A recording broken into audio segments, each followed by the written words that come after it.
কার দোষ বলেন? আমি তো ফস করে ঢুকবো আমার গন্তব্য তো এই জায়গায়। আপনি যখন ফস করে বাইরে বেরোবেন তখন আপনি দেখবেন না। এই দেখেন আমি থ্রোটল কিন্তু পুরোটা ঠাকায় দিয়ে ধরে রাখছি, তারপরও কোনো রেসপন্স নেই। দেখেন ফুল থ্রোটল দিয়ে দেখবো যে 6000 RPM হিট করতেছে কিনা। তা তো করতেছে। Hey everyone, this is Geeks, welcome to Geeks blogs BD. কেমন আছেন সবাই? আশা করছি সকাল অনেক ভালো এবং সুস্থ আছেন। আসলে মনটা ভালো নেই, দিনকাল খুব খারাপ যাচ্ছে। একটার পর একটা ঝামেলা কাঁধের উপরে ভর করতেছে। যাই হোক, যত সমস্যা তত সমাধান। কিন্তু রিসেন্ট আরেকটা সমস্যায় পড়ে গেছি। আমার যে বাইকটা অলরেডি কত হাজার কিলো চলছে, 33,721 কিলো, অলমোস্ট 34,000 কিলো রানিং। তো রিসেন্ট যে প্রবলেমটা ফেস করতেছে আমার এই বাইকে, সেটা হলো, আগেই বলে নেই, আসলে গতিটা আমার পছন্দ না। গতিকে আমি সবসময় অ্যাভয়েড করি। তারপর অনেক সময় দেখা গেছে দরকারে ফাঁকা রাস্তা থাকলে টানটুন দিতে হয়। তো সেই ক্ষেত্রে আমার এই বাইকটা আমি রিসেন্ট কয়েকদিন ধরে খেয়াল করতেছি, আমি যখন 5 নাম্বার গিয়ারে রেখে যখন আমি টান দিচ্ছি, আমার বাইকটা এখন কততে আছে? 5 গিয়ারে আছে 65, মানে 60, 65, 70 পর্যন্ত খুব ইজিলি ওঠে, খুব ইজিলি উঠে। আজকে মনে হয় না আপনাদেরকে দেখাইতে পারবো। এই সময় কিন্তু রাস্তাটা বেশিরভাগ টাইমে ফাঁকা থাকে, আজকে শুধু গাড়ি আর গাড়ি। আচ্ছা, যাই হোক,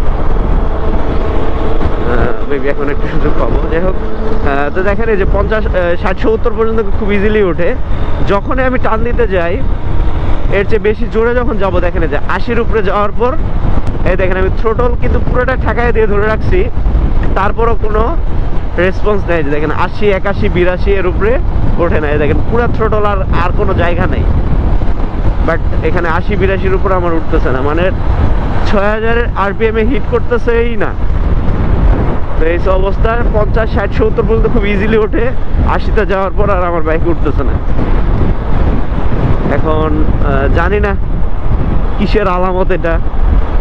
যদি আমার এই ভিডিওটা কোনো অভিজ্ঞ ভাই ব্রাদার দেখে থাকেন, বা অভিজ্ঞ কোনো টেকনিশিয়ান ভাই ব্রাদার দেখে থাকেন, অবশ্যই জানাবেন যে এটা কিসের আলামত। আমার কাছে খুব ভালো আলামত দেখতেছে না। কি বলবো, আসলে খারাপ সময় গেলে যা হয় আর কি। আসলে 80 স্পিডের উপরে না উঠলে আমার সমস্যা নেই, চালাইতে পারবো এভাবে। কিন্তু কখন কি হয়ে যায় বলা তো যায় না, সবসময় তার 80 তোলা লাগে না। কিন্তু তারপরও সবচেয়ে এই অবস্থায় সবচেয়ে আমি যে বেশি প্রবলেমে পড়তেছি, যখন আমি কোনো টাইমে, যখন মেন রোডে যেহেতু গাড়ি চালানো হয় আমার মহাসড়কে, তো যখন আমি ওভারটেক করতে যাচ্ছি, তখন আমার ভিতরে একটা কনফিডেন্সের ঘাটতি লক্ষ্য করতেছি আমি। কারণ কি, ওইভাবে আমার গাড়িটা ভাগতেছে না, ওইভাবে বেশি টান নিচ্ছে না, টর্ক একবারে নাই বললেই চলে। তো এই কারণে আসলে আমাকে বেশি চিন্তায় ফেলতেছে।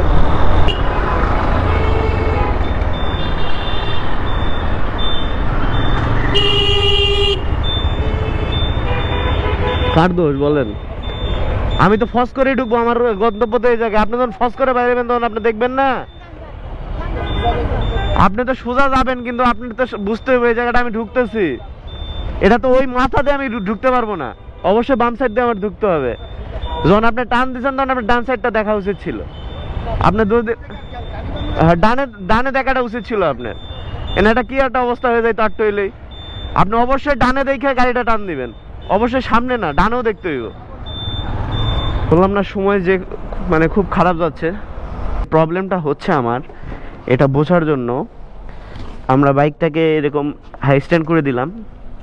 দেওয়ার পর এই যে 1 গিয়ারে বাইক রাখছি, রাখার পর বাইকটা স্টার্ট দিলাম। স্টার্ট দেওয়ার পর আমি ফুল থ্রোটল দিব বাইকটাতে।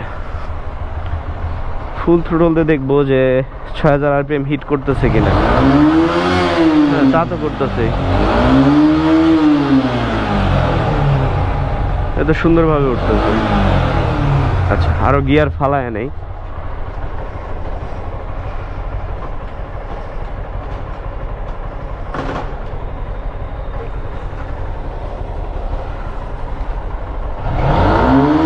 তাও তো উঠতেছে, 5 নাম্বার গিয়ারেও সুন্দরভাবে উঠতেছে। দেখেন,